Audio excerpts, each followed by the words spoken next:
Greetings, everybody, and welcome back to another episode of Not Funny Guys Present Go Team Venture. I am Dr. John, and I want to start by welcoming you all to Venture Brothers Season 2. I also want to say I hope everybody had a wonderful Christmas holiday, but we are now back at it with Season 2. If you caught Episode 7, you would have gotten to catch the Venture Brothers very Venture Christmas episode. Hope you've enjoyed that, but now it's Friday, and we are moving on to Season 2. Now, one of the things that gets interesting here, if you don't remember or you did not listen to Episode 7, at the end of Return to Spider Skull Island, Hank and Dean are supposedly now dead. But are they? We'll find out. So, Season 2, Powerless in the Face of Death, originally aired June 25th, 2006. Now, this is a bit of a skip ahead because our last episode was in 2004. So we've actually, lost a whole year and a half. And this is, by the way, a trend with the Venture Brothers cartoon. It's one of the reasons why it's 7 seasons, but it ran for basically 15 years. And a lot of it had to do with delays. It is the longest, or was at least, I think, I'd have to check that, the longest running Adult Swim television show, but at least it was. So, Powerless in the Face of Death, written by both the co-creators, Jackson Public and Doc Hammer. So we're going to jump into this, and we're running into, we open with a sort of montage of events that supposedly signal what is happening here after the supposed death of Hank and Dean. We see Brock digging some graves, Triana comforting Dr. Orpheus. We see Billy White and Hank. What is his name? I can't remember. Pete White. That's it. Pete White and Billy Quizboy Whalen helping fix JJ into a normal. They had to fix him a hand. He was missing one, but now he's on the good side. And in the meantime, we have this lovely sort of rave music playing that it's a great beat. I can't remember the name of the song, but who cares? But it's totally worth a listen to. And of course, you can be following along with these on Netflix for right now. But we have Rusty running away, takes the X1. He's trying to find himself. Brock is sort of always finding him. My favorite bit is that during the middle of this, we have an obvious reference to Duran Duran's Hungry Like a Wolf. Or is that Rio? I think it's him from Rio. Whichever music video of cavalcading like animals in the woods, which is one of my favorites. But eventually he finds him at a rave and brings him back. He's got to come back to reality. He's got to process his death of the boys. He's got to get back to work. They've got bills piling up. And so he shows back home, and he's sort of shaved himself and gotten back into his normal look. And apparently now Jonas Venture Jr., his, in utero twin, is now a doctor too, and has been working on some of the materials or the contracts that Dr. Venture is supposed to do. Finishing the government contracts. He leaves Rusty the teleporter, and Rusty tells him to get lost. Basically, he was only gone a month, but apparently in that month, JJ managed to get himself 2 doctorates. So he goes off to a manufacturing wing and staff for which Dr. Venture has no idea he has any of these things, because apparently these staff members have been working there this whole time and act as if that's somehow normal. It's very weird. But of course, Dr. O is complaining about he sort of has this guilt over Hank and Dean's death, and he's trying to talk to Brock about it, but Brock is nonchalant, again, hinting that something is not as it appears. So we're kind of in Dr. O's head here. And so as a necromancer, he goes out to find the boys. He wants to find their souls and resurrect their bodies. Rusty ends up in the manufacturing ring where we meet his staff, a former old boxer named Swifty and a former Indian boy named Hector, who used to pal around with Rusty when they were kids. And we even see the flashbacks of them with old Dr. Jonas Venture. And Rusty, of course, remembers none of this, I'm assuming probably in a lot of ways due to his pill popping. JJ leaves with a pretty lady and leaves Rusty to fix the situation. He fires Swifty and Hector. He assumes that everything is okay to go. He goes to hit one of the buttons on the teleporter, and the power goes out, and he gets split into a bunch of different pieces. We then cut to the Monarch, who's in jail still, as he was left at the end of the trial of the Monarch in season 1. And he is trying to plan his escape. He tries to send a message on a monarch butterfly. The guild intercepts it. Phantom Limb is determined to sort of keep him in prison. And we first meet Ward and Watch of the guild, who we will see more of. And they're some of my favorite bit players for the guild, but they're printing out something, and it's printing from memory, and so it's literally printing old stuff on what looks to be like a dot matrix printer. Finally, we have Rusty. Dr. Brock is trying to put him back together. Dr. O is searching for Hank and Dean's souls. He encounters these undercooked versions of them. That's what they look like. These slugs, as Dr. Venture will call them, who come to his door because they've been let out by the power outage. And these are his clones, which goes back to what with the Fantastic Mr. Brisby, or the Incredible Mr. Brisby episode. He has had cloning technology, and we come to find out that when Dr. Rusty eventually tells Dr. O, Dr. Orpheus, apparently what this is, they've died many, many times over. Their memories are recorded and stored on memory banks and then reprogrammed them. So he's been through this process a whole bunch of times. In fact, I believe it's a total of 14 times, as he says, when you have clumsy kids, you make them wear a helmet. When you have death-prone kids, you keep a crew of clones around. Okay? And they even have flashbacks of all the times that the other versions have died. Meanwhile, back at the prison, Monarch is gathering a gang of people like White Noise, King Gorilla, who's voiced by the same person doing Dr. Girlfriend's voice, Mr. Monday. They ultimately betray him in the escape because the guild wants him kept in prison. But it eventually happens that King Gorilla decides to reunite him with that he should go after Dr. Girlfriend, who he apparently truly loves, even though it's literally talking to the same voice actor. And so he helps them actually escape, defying the guild. But in the meantime, also, we meet henchmen at our henchman recovery group. We meet 21 and 24 outside of their personas. 21, we learn his real name is Gary. He eventually will find out he lives with his mom. And he reunites with 24, who 21 says that 24 looks like Seinfeld with a unibrow.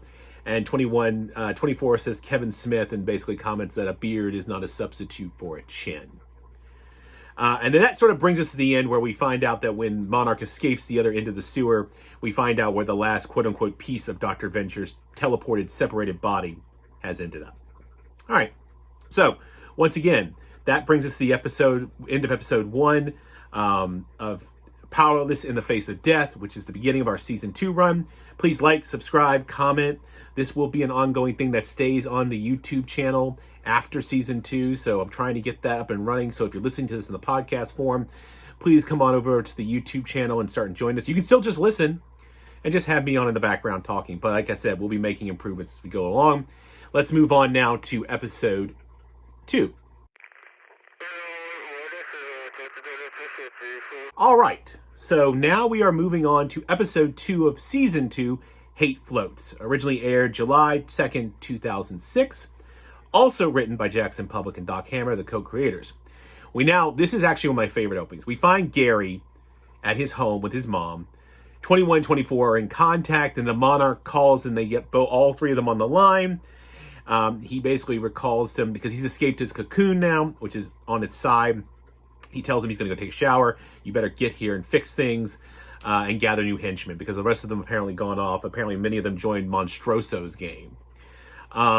Now, this is my favorite part. 21 starts humming, and then 24 jumps in when they meet up in the car. They are literally humming the Mars Suite from Gustav Holst Planet Symphony.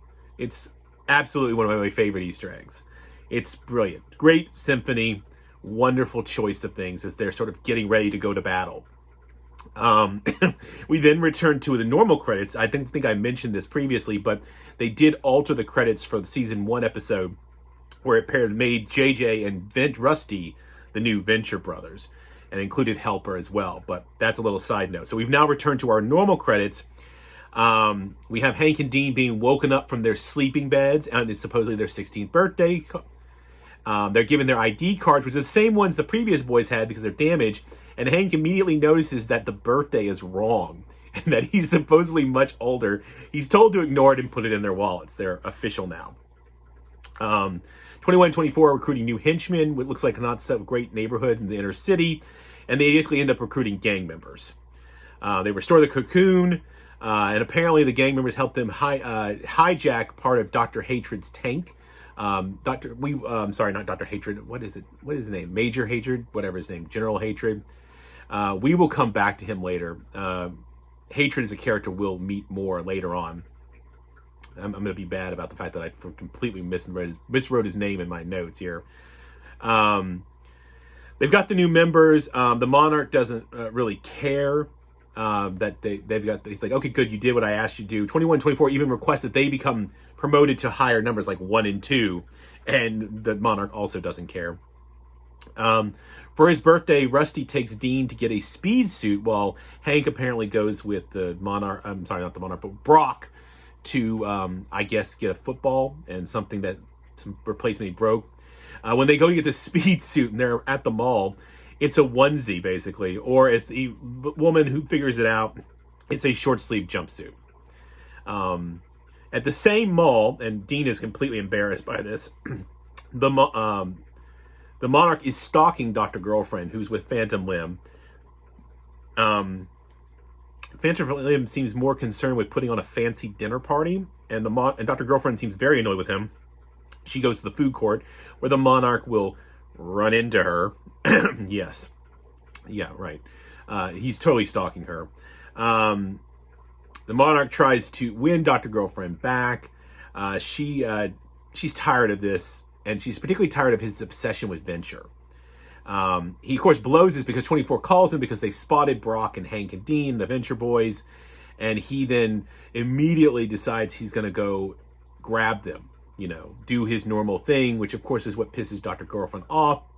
He's also been noticed by Phantom Limb, who starts charging him. He darts Dr. Girlfriend, deploys his wings, and flies off. And they do this whole thing that's a direct reference to the Superman movie from Christopher Reeves and Margot Kidder in 1978, where Margot Kidder is having its inner dialogue, thinking about, Superman, and the Monarch does this exact thing. So exact same homage. He, of course, runs into a barrier, drops her. She lands on Hank and Dean while this firefight ensues. Venture, Rusty, gets his eye knocked out of his socket. And when they retreat, Brock gets shot. They retreat. Phantom Limb shows up, rescues Brock. He thinks that the Monarch has kidnapped Dr. Girlfriend. Actually, she's with Hank and Dean. They have Rusty. And has been taken by the Monarch. And so, on the down low, Phantom Limb decides he needs to team up with Brock to get her back, not realizing she's not really with them. Of course, the Monarch is called. Phantom Limb says he's operating without guild license and all kinds of things like that. When they get back, the Monarch admonishes his henchmen for going overboard, and they turn on him and they lock Venture, 21, 24, and him all up in a cell and take over. While this is going on, Hank and Dean are completely confused by Dr. Girlfriend, who seems to know them, but they don't know her. She gets them to drive Brock's car and tries to teach Hank particularly how to drive. And Dean has a confusing realization that somehow Dr. Girlfriend might be his mommy, which of course we never really find that out anyway. So back to the cell. Dr. Venture has an eye patch and a bandage. They manage to escape up through the air ducts into 21's room, where he quote unquote has a collection of weapons. They turn out to basically be toys and replicas. He has a Lord of the Rings sword, Captain America shield, Hulk fists, Wolverine claws, a Magneto helmet. Monarch is really not impressed, nor is anybody else. So they're going to break out. While they're playing to break out, Phantom Limb has revived Brock, and he does little drop hints about how he used to be a good guy. So of course, we have a couple of inner things. So they're all at the cocoon.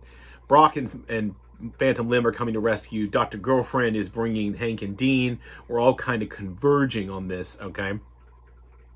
But of course, Brock and the Phantom Limb get there first. And again, we continue to see these little hints that some sort of bad experiment made Phantom Limb a bad guy. We'll find out more in later seasons. But they basically get guild weapons and basically trash the place, rescuing... they basically beat up all the henchmen. And then eventually at the last minute, Dean and Hank and Dr. Girlfriend show up in the car. Everybody's kind of reunited. 21, 24, Monarch and Rusty run out at the last minute at the end where we cut away. But apparently Monarch went out first and Brock beat him up. We see this in the end credits where the Fincher family, now reunited, leaves. Dr. Girlfriend and Phantom Limb leave. And the whole time, because of the fact that it's a man's voice portraying Dr. Girlfriend, and it is a very deep voice, Brock is constantly making drop hints that somehow Dr. Girlfriend is not really a woman, for which Phantom Limb is like, oh yes, she is. All kinds of little fun innuendos that are perhaps inappropriate in our modern times to make about, but people do it. Again, fun, ridiculously weird episode. But yeah, that is what it is. So, that brings us to the end of episode 8. I'd like to encourage everybody to like, subscribe, follow along. On Monday, we will be back with episode 9, and we'll be looking at Assassin Nanny 911 and Escape from the House of Mummies Part 2. And we will be continuing our run here on Venture Brothers Season 2. Remember, this is both a podcast and a YouTube, but after Season 2, we will be going YouTube exclusive. So, if you're following us on the podcast, please like, comment, subscribe. Also, if you have the opportunity, come on over to the YouTube channel. Like, subscribe here, comment, tell us some things you want to see. Like I said previously on the previous episode, these are very rough right now as I'm doing all the editing and everything, and it's a very low budget operation. But I'm planning on trying to incorporate and add new things and make improvements as we go along, and I welcome any feedback on that. So, until Monday, go Team Venture. Say not funny guys again. Not funny guys again. No, can you say not funny guys?